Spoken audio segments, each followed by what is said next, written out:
வச்சோம், கல்லூர்ல கட்டி வச்சோம். மகனை உசிப்பு கேளு. கண்ணா நவநீதா நந்த கோபாலா எழுந்திரியப்பா, உன்னை தேடி கோவியர்கள் வந்திருக்கிறார்கள். 1000 கோவியர்கள் நம்ம வீட்டுக்கு வந்திருக்காரப்பா. அவர்கள் வீட்டுக்கு நீ போனது உண்டா? நானா? தயிர் மோரெல்லாம் களவாண்டு தின்றதுண்டா? இல்லம்மா.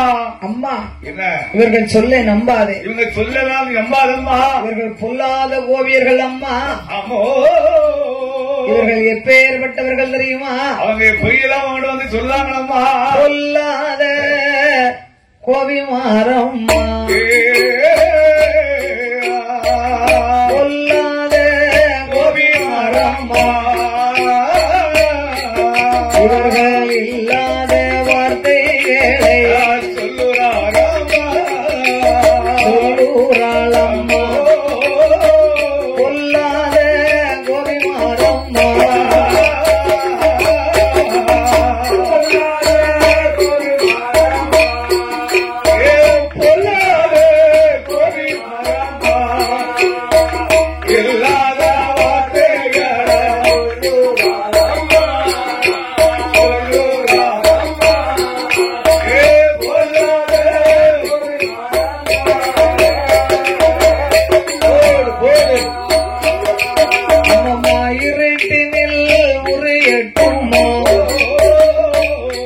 எனக்கு இருட்டினில் உரியட்டுமா?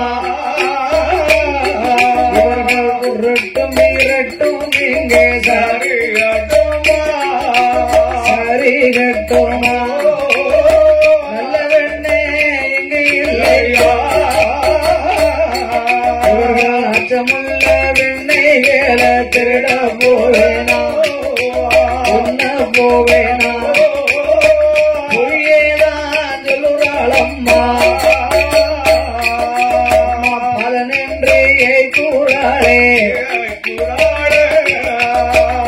கூறாளே பாதகி கோவிமாரம்மா, அம்மா பொல்லாத கோவிமாரம்மா,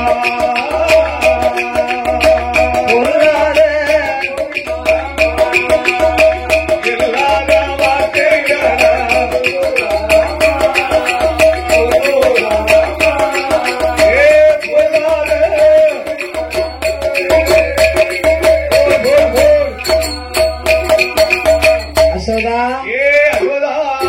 மகன் போய் சொல்றாண்டி, கபட நாடகனாக இருக்கிறானே என்று கோபியர்கள் எல்லாம் அவங்க அரண்மனைக்குள்ளே சென்று விட்டார்கள். மறுநாள் என் பெருமாள் வந்த லீலைகளை காட்ட வேண்டும் என்று தெருவிலே விளையாடி கொண்டு மண்ணும் புழுதியும் மல்லி வாயில் போட்டார். இதை அறிந்த அசோதையானவா இந்த கண்ணக்குடிக்கெல்லாம் அள்ளி போடுவாங்க பாருங்க, சோளத்தட்டை. ஒரு சோளத்தட்டையை கையில் எடுத்தா கண்ணா என்று கையை ஓங்கினார். அம்மா என்று அலறினார். கண்ணை வாய்க்குள்ள அண்ட புவனமெல்லாம் தெரிந்தது, திருப்பால் கடலும் தெரிந்தது, கண்ணன் செய்த லீலைகளும் தெரிந்தது. அசோதை கம்பை கொண்டு ஓங்கினால் அதுவும் கண்டா. கண்ணானே எனக்கு மகனா வந்து பிறந்திருக்கிறாய் அப்பா, அவனேதா எனக்கு மகனாக நீ பிறந்த காரணம் என்ன? அம்மா, கஞ்ச கம்சனை நான் வதம் முடிக்க ஒரு அவதாரம் எடுத்தேன். யாதவர்கள் வழியில் நான் வளர்ந்து வந்ததினாலே யாதவ மக்கள் எங்கெங்கு இருந்தாலும் ஆடு மாடு கன்றுகளை பெருக வைத்து என்றென்றும் செல்வாக்கை கொடுத்து நான் காத்து நிற்பேன். அம்மா, உனக்கு நான் மகனாக வளர்ந்திருக்கிறேன், உனக்கு என்னமாவது வரம் இருந்தா கேளு. அப்பா, எனக்கு நீ மகனாக வந்து வளர்ந்ததே, நான் உனக்கு தாயாக இருந்ததே நீ கொடுத்த வரம் அல்லவா? இதை விட எனக்கு என்ன பெரிய வர வேணும்? நான் கேட்பதெல்லாம் ஒரே ஒரு வரம் தான். நீ எத்தனை பிறவி எடுத்தாலும் எடுக்கும் பிறவிக்கெல்லாம் உன்னை வளர்க்கும் தாயாக என்றும் நான் இருக்க வேண்டும். ஒரு வரம் மட்டும் போதுமப்பா. அப்படியே தந்தை நின்று என் பெருமாள் வரங்களை கொடுத்து பிள்ளைகளோடு விளையாடி கொண்டு இருக்க பார்த்தான் கம்சராஜே. பூதகி போனா கொன்னுட்டான். இனி இவனை என்ன செய்வது என்று சகடாசுரனையே அனுப்பி வைத்தார். சகடாசுரம்னா அந்த பொம்மை விற்கக்கூடிய வியாபாரிகள் வண்டியில போட்டு சகடா சகடா அடிச்சுட்டு வருவாங்க. பிள்ளைகள் எல்லாம் இந்த சகடாசுரனை கண்டு பொம்மை வியாபாரியாக எண்ணி ஆமா பொம்மைகளை போய் பிடிப்பியது. போய் பிடிச்சிட்டு இருக்கு. கண்ணன் பார்த்தார் சகடாசுரன் சங்காரம் செய்ய வந்திருக்கிறான் என்று வண்டியோடு அவனை மிதித்து தந்தி போஸ்டில் அடித்து வதம் செய்தார். அவரே கண்ணு ஆரம்பிச்சிட்டாரா? காளிங்கன் என்ற நாகத்தை அனுப்பினார். ஆமா பிள்ளைகள் எல்லாம் யமுனை ஆற்றங்கரை ஓர விளையாடி கொண்டிருக்கிறார்கள். இந்த ஆற்றங்கரை விளையாடிட்டு இருக்காங்க. இந்த காளிங்கன் என்ற நாகமானது அப்படியே ஆவேசம் கொண்டு வருகிறது. அதை வாய்க்குள்ள பிள்ளைகள் போன திரும்பி வர முடியாது. எப்படி வர முடியும்? வாளை பிடித்து கிருகிருகிற சுத்தி தலையை ஓங்கி தண்ணீரில் அடித்து வதம் செய்யும். அதே வதம் முடிச்சாரா? இதனை பார்த்தான் கம்சன். அனுப்பினவங்களெல்லாம் கொண்டுட்டானே, வதம் முடிச்சாரா? இனி என்ன செய்வது? இவன் சோறு சாப்பிடாம கூட இருந்துடலாம். வெண்ணெய் திங்காம இவனால ஒரு பொழுது இருக்க முடியாது. பாலும் மோரு வெண்ணெய் இருக்க முடியுமா? அதனால கோபியர்கள் இன்று அடுத்த பக்கம் போய் தயிர் மோர் பால் எல்லாம் கொண்டு போக கூடாது. என்னுடைய கோட்டைக்கு கொண்டு வர வேண்டும் என்று உத்தரவு போட்டார். அரண்மனையிலே யானையை வரவழைத்து தும்பிக்கையில ஒரு உலக்கையை கொடுத்து நாமம் போட்டு வந்தவர்களை ஓட ஓட விரட்டி வதம் செய்ய சொன்னார். என் பெருமாள்கிட்ட முடியுமா? அவருக்கு மிஞ்ச முடியுமா? ஞானத்தால் பார்த்தார் மருமகனே ஆதி மூலம் அபாயம் என்று கொடுத்தார் பாருங்க. நம்ம மாமாவை வதம் செய்ய சொன்ன இவனை சும்மா விடக்கூடாது. இந்த கம்சனை விடக்கூடுமா என்ற ஆணையோ கம்சனை விரட்ட கண்ணன் சக்கராயுதங்களை கொண்டு ஏவல் செய்து கம்சனோட தலையறுத்து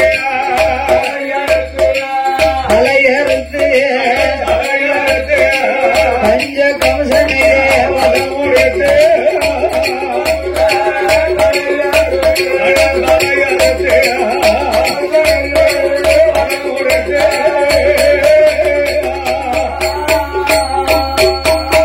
அவளை கம்சனை வதம் செய்தது. என் பெருமாள் எண்ணி பார்த்தார். இப்படியெல்லாம் நாடகம் ஆடினோம் அல்லவா? அந்த சொர்க்கத்துல தான் நம்ம போனோம்.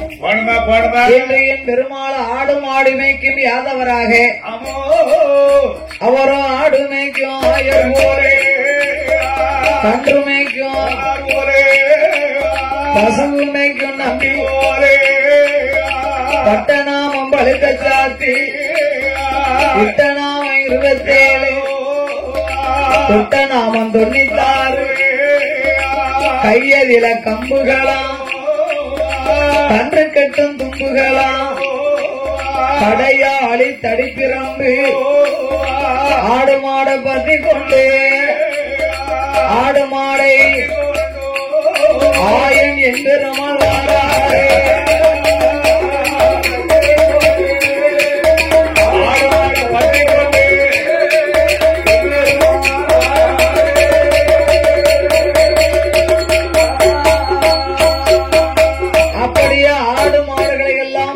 கொண்ட ஆண்டவன் ஒளிந்திருந்த அரளி நந்தவனத்தை கண்டார்.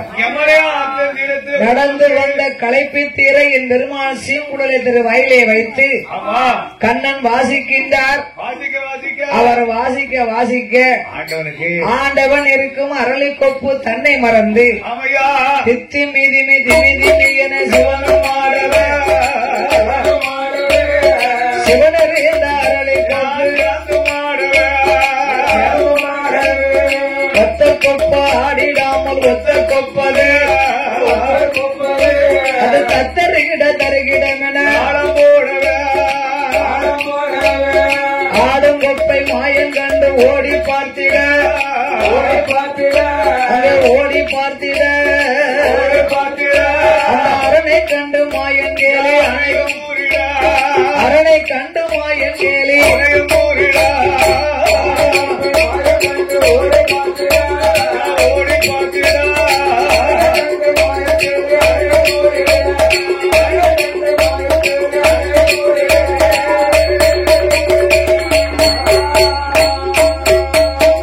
நம்ம வாசிப்புக்கு ஆடணுமானா அத்தான் ஒருவரால் தானே முடியும்.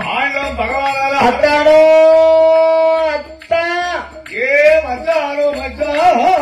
அரளிக்குள்ள இருந்த ஆண்டவன் தன்னை பயந்து அரக்கன் சொர்வத்தை மாத்தி நம்மள அத்தாம் காணும். அத்தான் என்று சொல்லாதேடா அறிவு கட்ட வல்லரக்கா மச்சான் என்று சொல்லாதேடா மச்சான் என்று அதோட மானங்கட்ட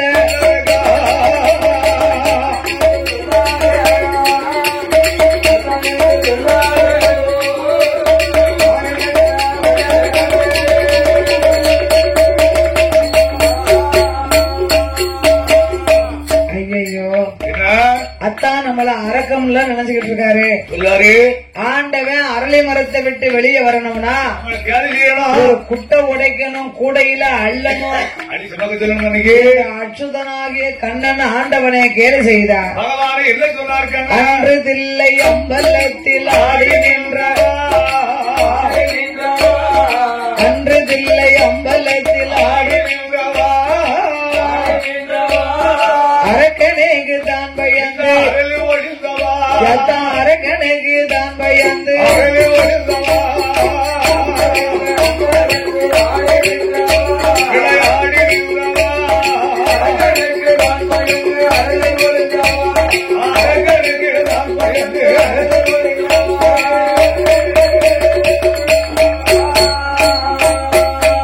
நீங்க கன்றுமானை கரத்தில் ஏந்தி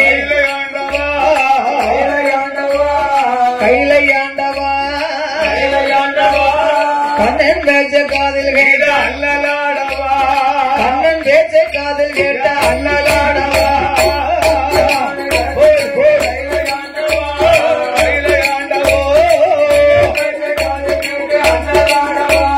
கள்ள பாட்டு அல்லலாடவா.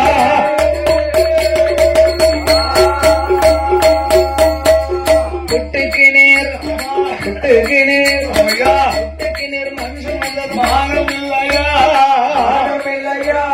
ரோசமில்லையோ பெரும்பால அடிகள் கொண்டது வெக்கம் இல்லையா, பெரும்பால அடிகள் கொண்டது வெக்கம் இல்லையா, ரோசமில்லையோ பெரும்பால அடிகள் கொண்டது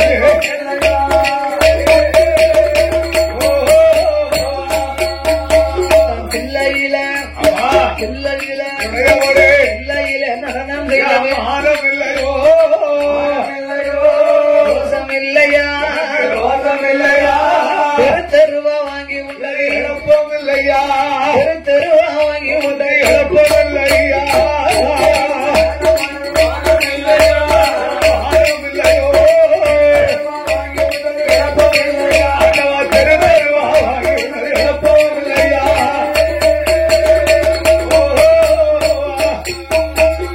பார்த்தார் இறைவனாகிய பகவான். இப்படி சொல்லணும்னா அரக்க வந்திருந்தாமனா வரம் கொடுத்தது மட்டும்தான் தெரியும், தெரியாது. நாம் செய்த லீலைகள் இவருக்கு எப்படி தெரியும்? யாருக்கு தெரியும்? ஆண்டவன் அரளி மரத்தை நீக்கி பார்த்தார், கண்ணனை பார்த்தார். ஓ மாப்பிள, ஓ கண்ணா, கோவால கண்ணா, நீங்க தான் நம்ம பேசுனீரோ கண்ணா, நீங்க உண்மை வச்சுக்கிடுதேன் பெருமாளே. உங்க யோக்கியதையை சொன்னா புல்லும் புறாவும் தண்ணி குடிக்காத மாப்பிள. கண்ணனை பார்த்து கடவுள் என்ன சொன்னாரு? உங்க காங்கலிய நினைச்சுதான் தேடி பார்த்தேன். ஆமா, சொல்லாத அரக்கனுக்கு புத்தி கட்டு வரத்தை கொடுத்துட்டு இப்படிதான் நீ பேசலாமா, என்ன பார்த்து சொல்லலாமா? அப்படி என்ற அச்சுதனை ஆண்டவன் கேலி செய்தார். ஆண்டவன் அச்சுதன் என்ன சொன்னாரு? ஆயர்வாடியில் போய் வளர்ந்தது மானம் இல்லையா, உனக்கு ரோசம் இல்லையோ, ஆடு மாடு மேய்த்து வந்தது இல்லையா, ஆடு மாடு மேய்த்து வந்தது இல்லையா,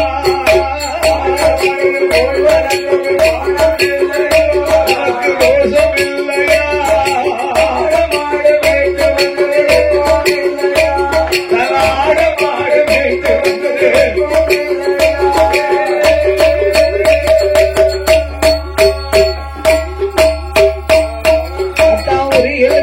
தேடி உண்டது மானம் இல்லையா, உனக்கு ரோசம் இல்லையோ, ரோசம் இல்லையோ, ஒருநில கட்டி அடிகள் பட்டது இல்லையா, ஒருநில கட்டி அடிகள் பட்ட ரோசம் இல்லையா,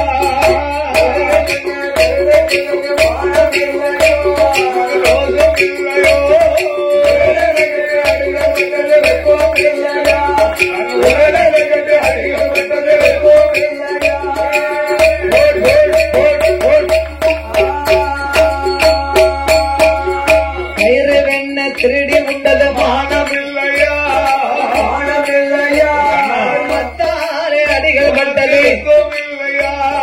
துக்கம் இல்லையா மாயவரே மைத்துனரே மானம் இல்லையோ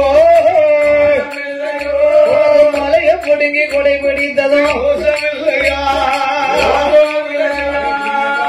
ஆயர்பாடியில ஆமா கண்ணன் போய் கோபால கிருஷ்ணனாக அவதரிக்கிறதுக்கு முன்னால ஆமா யாதவ மக்கள் எல்லாம் ஆயர்பாடி பட்டணத்துல ஆனி மாசம் வந்துடுன்னு வைங்க ஆமா ஆடு மாடுகளுக்கு குடிக்க தண்ணியும் கடிக்க புல்லு தேவைப்படும் வேக்கருக்கு சார வளாஞ்சாரு சிறுஜனம் தூக்கிட்டு வருமா அப்ப அதற்கு மழை பொழிய வேண்டும் என்று மலைக்கு அதிபதி இந்திரன் அவன் மழைக்கு அறிவு இந்திர பகவான் தானே இந்திரனுக்காக அவங்கவங்க வீட்டு வாசல்ல ஒரு பானை பொங்கல் வைப்பாங்க ஆயர்வாடி மக்கள் எல்லாம் பொங்கல் விட்டு பூஜை செய்து பொங்கல் விட்டு இந்திரனுக்கு பூசை பண்ணுவாங்க மழை பொழியும் ஆமா கண்ணன் என்னைக்கு அங்க போய் அவதாரம் செய்தாரோ ஆயர்வாடியில பிறந்து வளர்ந்தாரோ கிருஷ்ண பரமாத்மா அவதரித்த போது கிருஷ்ண ஜெயந்தியாக கொண்டாடி ஆயர்வாடி மக்கள் எல்லாம் சேர்ந்து ஆவணி மாதத்துல ஆமா மக்கள் எல்லாம் அவங்கவங்க வீட்டு வாசல்ல ஒரு பானை பொங்கல் இன்னைக்கு அப்படி நடந்துகிட்டு தான் இருக்காது ஆமா அனந்தம் செய்து அப்ப இந்த பொங்கலிடும் பொழுது இந்திரன் பார்த்தா என்ன யாதவ மக்கள் எல்லாம் நம்மளுக்காக பொங்கல் இடுவாங்க. கண்ணன் என்னைக்கு போய் கண்ணன் என்னைக்கு போய் அங்க அவதாரம் செஞ்சாரோ அன்னையில இருந்து பொங்கலும் பூசையும் நம்மளுக்கு இல்லையே. பொங்கல் பொரியல் இல்லையா? மக்கள் எல்லாம் பொங்கல் பானை பொங்க வைத்து மக்கள் எல்லாம் அரிசியை அள்ளி போட்டு வெந்து வேகாமல் இருக்கு. ஆமா கண்ணை யாதவ மக்களுக்கு தெரியாது. அவரே கபட நாடகம்ல, அவரு காமல கண்ணமலா முக்கா வேக்காட்டு பானையில ஆமா கைய கொண்டு அப்படியே அள்ளி வாயில போடுவாங்க. பானைகளை சுடுத பானைகளை அவருக்கு வந்துட்டு இருக்கு. அள்ளிதான் ஆள் வாயில போடுவாரா? அவர் எப்படி இருக்கும் அவருக்கு? நம்ம விட முடியுமா கையா? விட முடியாது. சுட்டோம். ஆமா இந்திரன் பார்த்தா நம்மளுக்கு வைக்கக்கூடிய பொங்கலை இவருக்கு வைக்கிறதும் அல்லாம ஆமா வெந்து வரும் பொங்க பானையை எச்சியா வேற ஆகிட்டாங்க.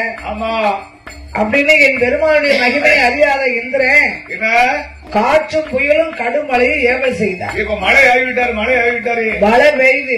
ஆமா யாதவ மக்கள் பொங்கலிடும் போது ஒரு சுளவு ஒண்ணு கொண்டு வருவாங்க. ஆமா அந்த காலம் சுளவு. அப்ப அந்த கொடையெல்லாம் கிடையாது. அப்ப கொடை யாரு வீட்டுல? சுளவு எதுக்கு தெரியுமா? எனக்கு 5-6 மழை பெஞ்சதுன்னா அடுப்பு நினைஞ்சிடக்கூடாது. அந்த பொங்க காலம் அத பொங்க பானைக்கு மேல ஒரு கவத்து, தலையிலேயே ஒரு கவத்து கவத்திக்கிடுவாங்க. உங்க வீட்டு கோயில அடிக்கிறாங்க. இதை கண்ணன் பார்த்தார். மக்கள் இவ்வளவு கஷ்டப்படுறாங்களே, ஆயிரவாடி மக்கள் எல்லாம் இந்திரா இதெல்லாம் ஓ வேலை தானா என்று புல்லாங்குழலை கையில் எடுத்து குவனைகிரி மலையவே அத்தாசமா தூக்கி கொடையா பிடிச்சாரு. கண்ணன் பிடிச்சாரு. கண்ணன் கொடையா ஐயா வாங்க. கண்ணன் கொடையாக பிடிக்கும் போது இந்திரன் பார்த்தார். என்ன ஏ கண்ணா, குவனைகிரி மலையவா நீ கொடையா பிடிக்க இரு. இந்த பொங்கலை அள்ளி சாப்பிட்ட உடனே அதுல ஒரு பருக்க கண்ணை உதட்டுல போய் ஒட்டிக்கிடுது. இதுல போய் ஒட்டிக்கிடுச்சு. இந்திரன் என்ன அண்ணாச்சியோ? ஆமா அங்க ஈவோல் வடிவம் கொண்டு இந்திரன் ஈவோல் வடிவத்தை கொண்டு உதட்டுல போய் மொய் மொய் மொய்னு அரிச்சுக்கிட்டு இருக்கான். கண்ணோட உதட்டுல இந்த ஈ மொச்சதுன்னா நமக்கு எரிச்ச போட்டுருவோம் தெரியுமா? மலையை கிளை விட்டுருவாரு. அந்த மலையை கிளை போட்டுருவாரு. மக்கள் சேதம் ஆகட்டும் நினைச்சு இந்திரன் போய் ஈவோல் ஒட்டி கொண்டார். கண்ணை விடுவாரையா? கண்ணன் பார்த்தார். இந்திரா மக்களுக்கு நீ ஈவோல் வடிவத்தை கொண்டு உதட்டுல ஒட்டிட்ட மலைக்கிளை போட்டுருவோம் பாத்தியா? மக்கள் சேதப்படுறது பாத்தியா? புல்லாங்குழலாலே குவனைகிரி மலையை கொடையாக பிடித்து கண்ணை அப்படியே மண்டை உருட்டினார். கண்ணன் மண்டையை உருட்ட மலையும் சேர்ந்து அசைது. அதுக்குதான் ஈ இருக்க மலை அசையன்னு சொன்னாங்க. ஒரு மலை மேல போய் ஈ உட்கார்ந்தா மலை அசையுமா? ஈ உதட்டில் இருக்க மலை அசைய இருக்க மலை செய்ய. ஆமா அதுபடிலாம் நீங்க நாடகம் ஆடுனீங்களே மச்சான், உனக்கு வெக்கம் இல்ல? ஆமையா அப்பல இப்படியே நம்ம 2 பேரும் பேசிக்கிட்டு இருந்தோம்னு வைங்க. ஆமா அங்க பாரு அரக்க வாரம் எரிக்கிறதுக்கு முடிக்கிட்டு வாரம் என்ன நீர் கேள்வி பேசுனதுனால உண்மை பாடு அரக்கம் பாடு. ஆமா நான் போறேன் மாட்டோட போறேன் மாப்பிள. இது நியாயமா? கொஞ்சமாவது உங்க தங்கச்சி நான் கட்டியிருக்கேனே, கல்யாணம் பண்ணிருக்கேன். என்னைய அரக்கை எரித்தானா உங்க தங்கச்சி நிலைமை என்ன ஆகும்? கொஞ்சமா ரோசனை பண்ண வேண்டாமா? காலமெல்லாம் இப்படி சொல்லியே காரியத்தை சாதிச்சிருக்கிற மச்சான். ஓ மாப்பிள, நான் போய் அரக்கனை வதம் செய்யணுமானா ஆடு மாடெல்லாம் யாரு பாப்பா? 1000 பசு மாடெல்லாம் நானே மேய்ச்சி வரேன் என்று சொன்னார் பத்தியலா.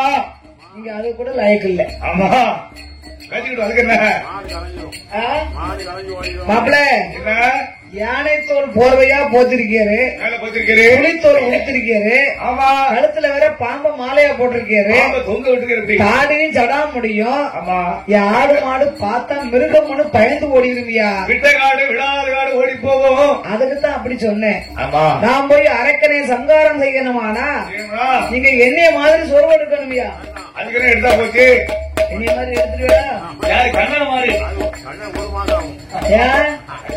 தியானம்னா சொல்லுங்க, நான் விடியாக்கிழமை சொல்றேன். வேணா வரைக்கு ஒரு சேலர் தானே கொடுக்குறாங்க. அதனால அந்த வடிவத்தை மாதிரி எடுக்க முடியுமா நம்மளால? என் பெருமாளை போலவே இறைவனுக்கு எடுக்க சொன்னார். ஆபத்துக்கு பாவம் இல்லை என்று கண்ணனை போலவே பகவானுக்கு வடிவத்தை கொடுத்து கடவுளை பார்த்து கண்ணன் சிரிக்காரு. பொருத்தம் உங்களுக்கு ரொம்ப நல்லா இருக்கேன் சொருவம். இந்த யாதவ சொருவமுக்கு அழகா இருக்கிறது. எனக்கு மீசை இல்ல, ஆமா நமக்கு கட்டு மட்டுமா உடல் இருக்கு, உடலுக்கு முறுக்கு மீசை முண்ட கண்ணும் கருத்த மேனிக்கும். யாதவர் சொருவம் உமக்கு நல்லாவே இருக்கு மச்சான், அழகா அழகா இருக்கிறது மச்சான்.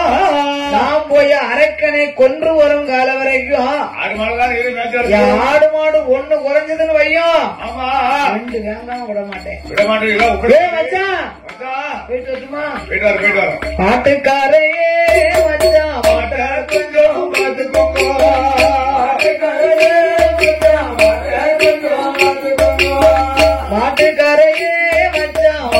கொஞ்சம்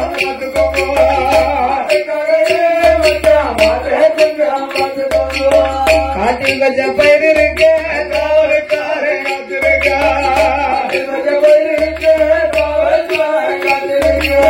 பறிச்சு கேட்ட பால் பறிச்சு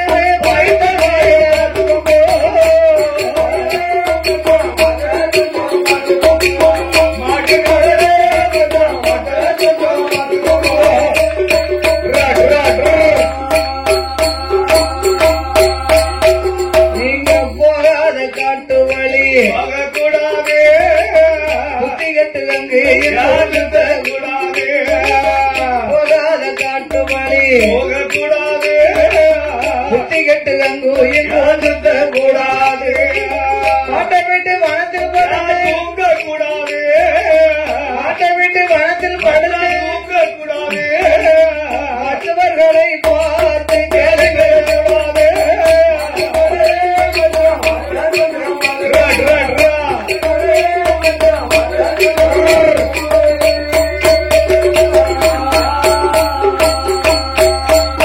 அப்படி ஆண்டவனை கேலி செய்து ஒருவருக்கு ஒருவர் கேலி செய்து அரக்கனை வதம் செய்யணுமானா எப்படி போகலாம்?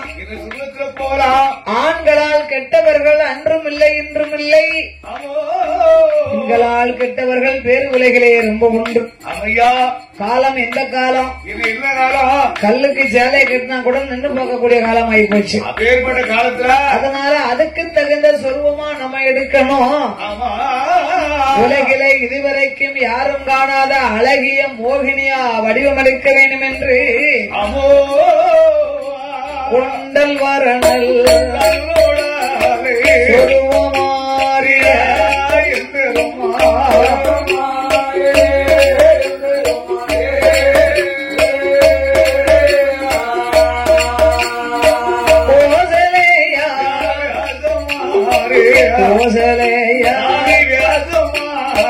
கோலம்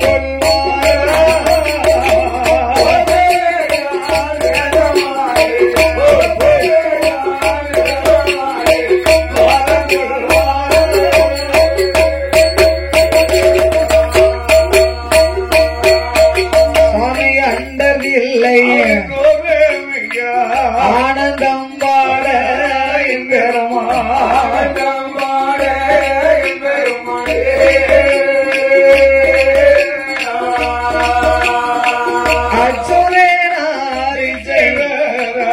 அச்சுதேனார்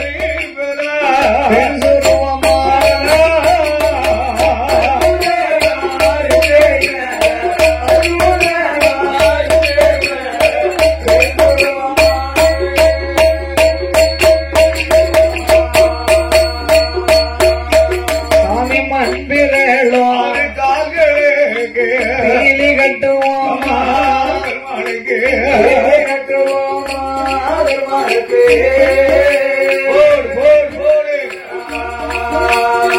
வன்பிரலும்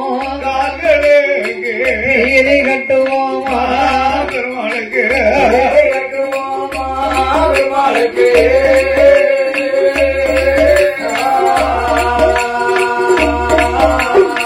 மயிலினேயா மயிலினேயா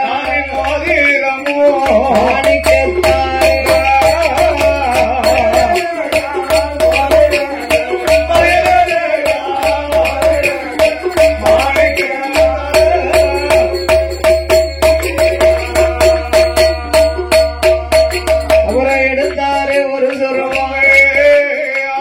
பெருமாள் கோவாலை 2 வயது போல எடுப்பார் போல பெண்ணை போல செட்டி கடை திருவதில சிலை முறுக்கி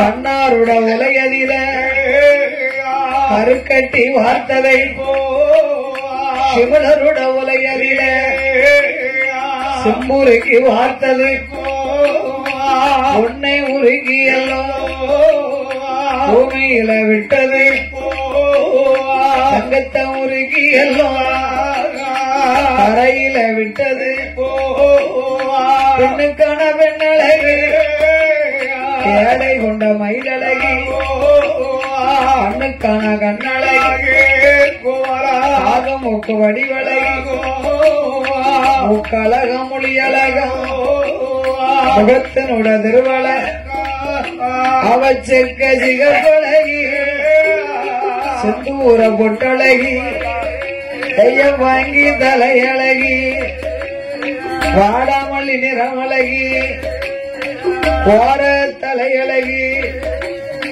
குங்குமோக பொட்டழகி என் பெருமாள் மோகினியா பொட்டுட்டு மகளி புருவங்களும் மைத்தீட்டி சம்மங்கிலே எண்ணெய் தேய்த்து தலைவாரி பூச்சூடி பாரிஜாத மலரணிந்து கண்ணலே காணாதென்று தங்கனைகள் போட்டு வாழா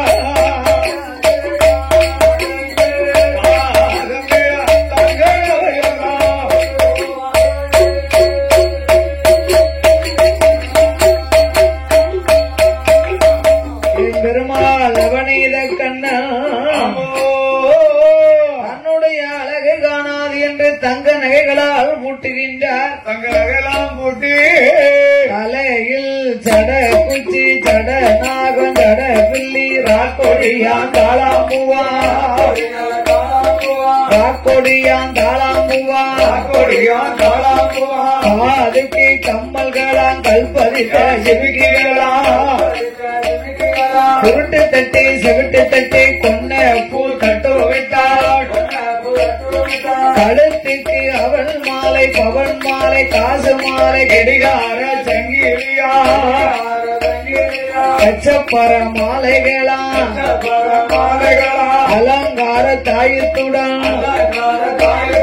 கையடியிலே அவள் காப்பு தோல் காப்பு தொந்தி காப்பு பட்டன காப்பு விட்டார். மோட்டார் நல்ல வளையலிட்டார். 5 நல்ல விரல்களுக்கும் 5 மோதிரங்கள் 10 நல்ல விரல்களுக்கும் பவன் பதித்த மோதிரமா காலில் மிஞ்சி பிஞ்சி நின்றாங்கி பின்னாங்கி கட்டுவமா பூடிகளா அவை இழுத்து செங்கிலி மாட்டினார்.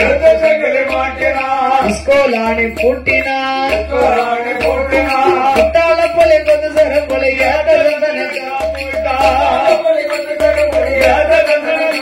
அவள் இனிப்பு ஒட்டியாம் சிகப்பே யாரு செய்த வேலை மதுரை தட்டா செய்த வேலை ஐயா மதுரை ரத்தன பொதுக்கதை மலாது விலங்கிடாதே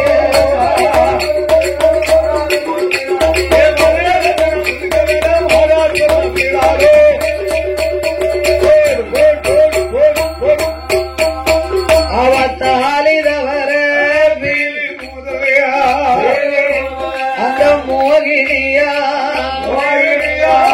தங்கத்தாலே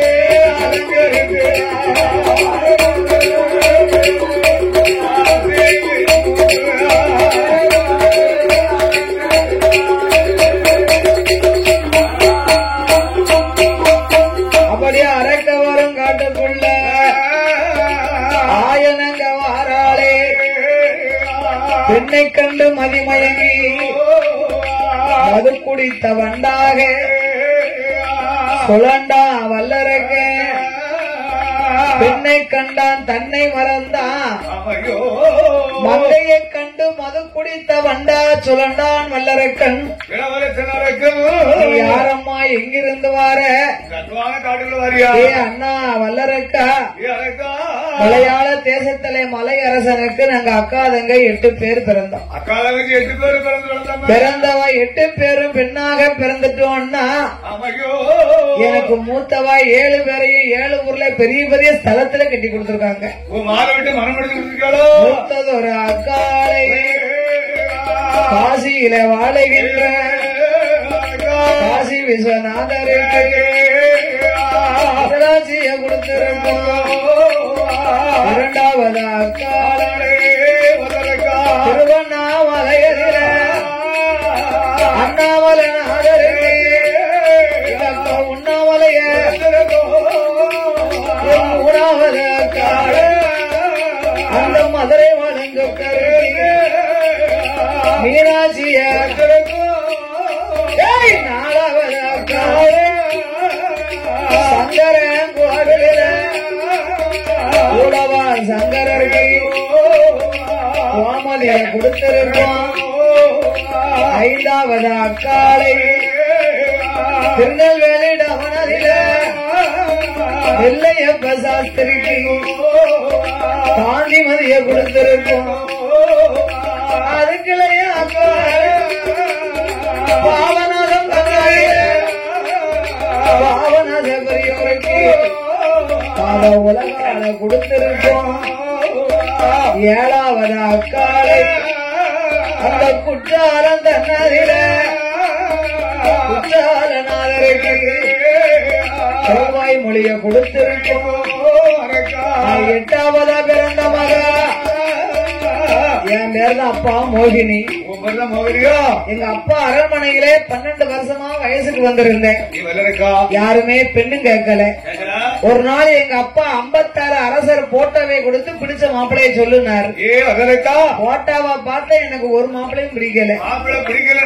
மறுநாள் எங்க அப்பா 56 அரசரையே அழைத்து வந்து விட்டார். அழைப்பே இல்லாம மதுரை சொக்க ஈசான மூலையில அமர்ந்திருக்கார்.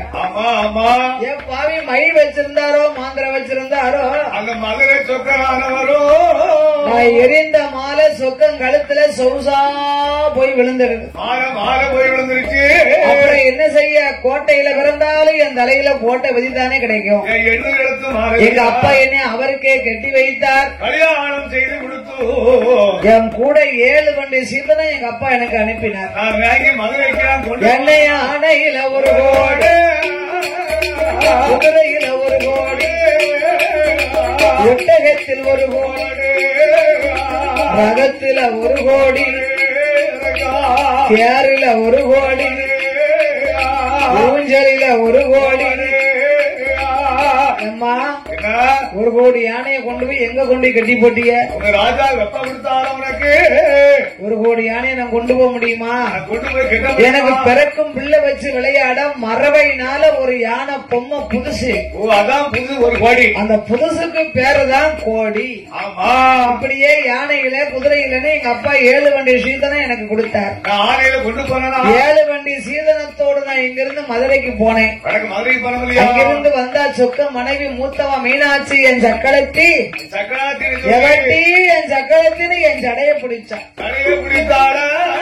அவள் சடைய பிடித்தாள், சந்திக்கு இழுத்தாள், முடிய பிடித்தாள், முக்குக்கு இழுத்தாள். சும்மா விடுவேனா? என்ன அவளை நான் அடிக்க இல்லை அவ அடிக்க அவ குடும்பி என் கையில என் குடும்பி அவ கையில சக்கலாத்தி புருஷன் ஒரு வார்த்தை கூட கேட்கல சொத்தம் கேட்டாரா அதனால இனி இந்த வாழ்க்கை ஆகாது என்று காலையை கழுத்து எரிஞ்சிட்டு நகையெல்லாம் எங்க அப்பா போட்டது. அதனால அண்ணா நாம் அண்ணனோடு சண்டை போட்டு மாதா வீடு போறேன் புருஷனோடு சண்டை போட்டு நான் பிறந்த வீடு போறேன் அப்பா ஒத்தையில வாரவள உடம்பரப்பா என்னனவ தனியா வாரவள உன் தங்கையா நினைக்கணும வாய்க்கு வந்தவெல்லாம் பேசிய வாயில புழுக்க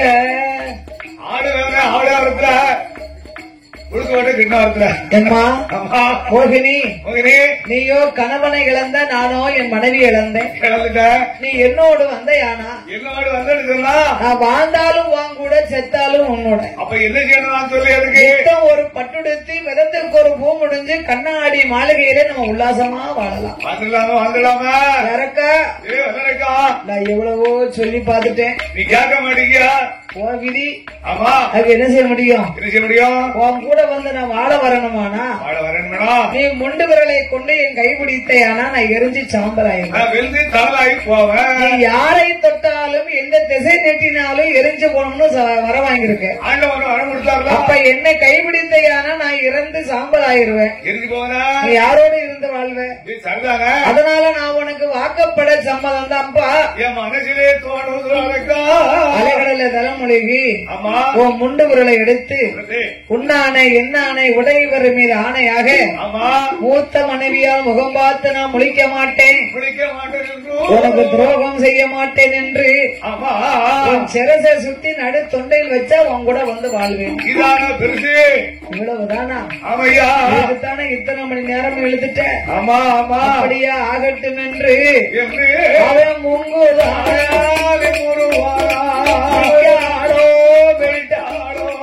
எட்டி எட்டி முங்கி குளிக்கும் போது ஓடிடக்கூடாதுல்ல. ஆமா முங்க நிமிர்ந்தா அவளை எட்டி பார்த்தா 3 முங்கு போட்டான். முண்டு விரல் எடுத்தான். ஏ மோகினி உன்னானை என்னானை உடையேறு மீது ஆணையாக மூத்த மனைவி முகம் பார்த்து நான் முழிக்க மாட்டேன் அம்மா.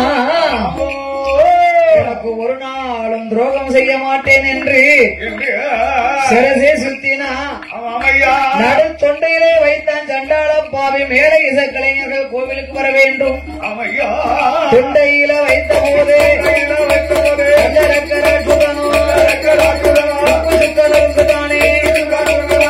ஒரு சம்பலையே கையில் எடுத்தார். ஆதிவெளி கைலாசம் ஓடி வந்து ஆண்டவே நம்பவில்லை. பூமுதவெல்லாம் முழுங்க சிவபெருமான் பார்த்தார். மைத்துனா நான் படைத்த பிள்ளை நான் கொடுத்த வரம் அழிக்க முடியல. என்னால் முடியலையே உம்மால் எப்படி முடிந்தது? பெண்ணாக சொருவம் கொண்டேன் பித்தம் கொண்ட அரக்கனை வதம் செய்தேன். அந்த சொருவத்தை என் முன்பாக எடுத்த உண்மை நான் நம்புவேன். ஆபத்துக்கு பாவம் இல்லை என்று கண்ணனோ மறுபடியும் பெண் சொருவத்தை எடுக்க பெருமாளுக்கு மோகல் இசையது ஒழுக பூமியில் விழுந்தால் புரோகம் தாங்காது என்று பெருமாள் இருகரத்தால் எந்த சோதி மணி விளக்கு ஒளிவு போல் 5 மைந்தர்கள் தோளினில் பூநூலிலங்க மேதினில் அரைக்கும் சிவனுக்கும் அறிகிற புத்திரனாக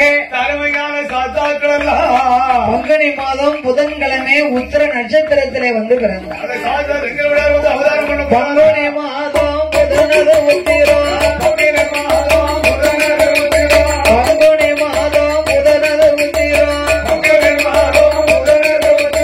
அவரண பஞ்சமி கடக லக்கணத்தில் இந்திரமாகவே அமர்ந்த யோகத்தில் ஆதிக்கில் சிவனுக்கு பிள்ளையாய் பிறந்தார். கையில் பிறந்தவருக்கு கையனார் என்றோம். ஆதியிலே உள்ளவருக்கு ஐயனார் என்றோம். ஐயனார் ஐயனார் ஐயனார் ஐயனார் ஐயனார் அரையர சுதன் ஐயனார் சபரிமலை ஐயனார் குளத்தூர்மலை ஐயனார் ஆரியங்க ஐயனார்